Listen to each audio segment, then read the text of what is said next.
Viewers and subscribers, please make sure to subscribe to Saga News TV and give a like and share, because if you don't, you will miss out a lot of news. The Jamaica Defense Force JDF soldier who died in an early morning gun attack on Mullines Road in St. Andrew on Monday has been identified.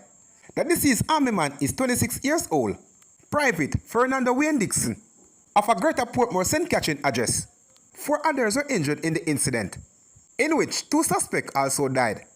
It is understood that about 4 a.m. Dixon was driving in his Audi motorcar with 4 others aboard along Mullines Road when 2 gunmen drove up on a black motorcycle and opened gunfire on the soldier and other occupants of the Audi.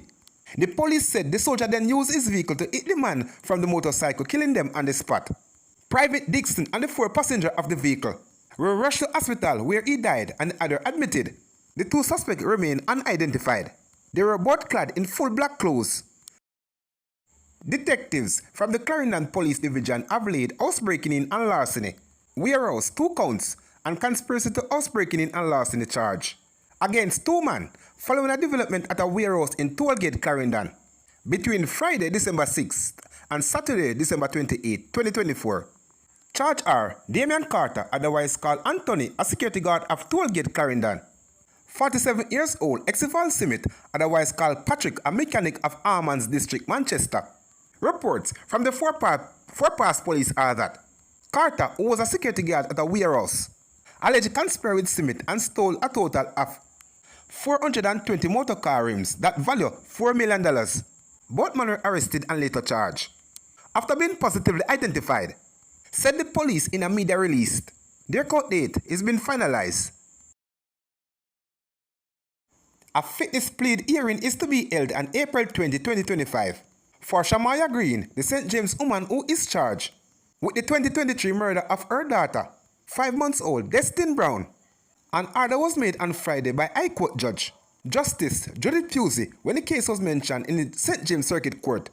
In addition, Pusey was instructed that Green appear physically in court for that hearing, as opposed to Zoom, from which she appeared in court on Friday. The court is also awaiting a psychiatric update, and Green, of a previous one last year, had showed that she was unfit to plea and was suffering from a seizure disorder, resulting in psychosis. Green was remanded in custody until April.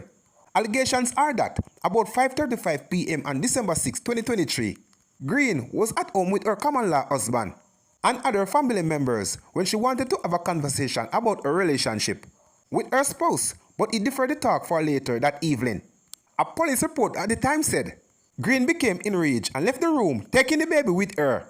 It is further reported that Green took Destin to the roof of the 3rd floor of the building and threw her on the concrete pit in the yard.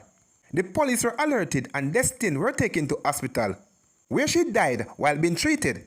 Following an investigation into the matter, Green was charged. A motorcyclist died as a result of injuries he sustained during a motor vehicle crash on a section of the North Coast Highway that run in the vicinity of a community in Trelawney on Saturday night. The deceased has been identified as 48 years old laborer Joel McLeod, who was of a Newtown Street, Falmouth address in the parish.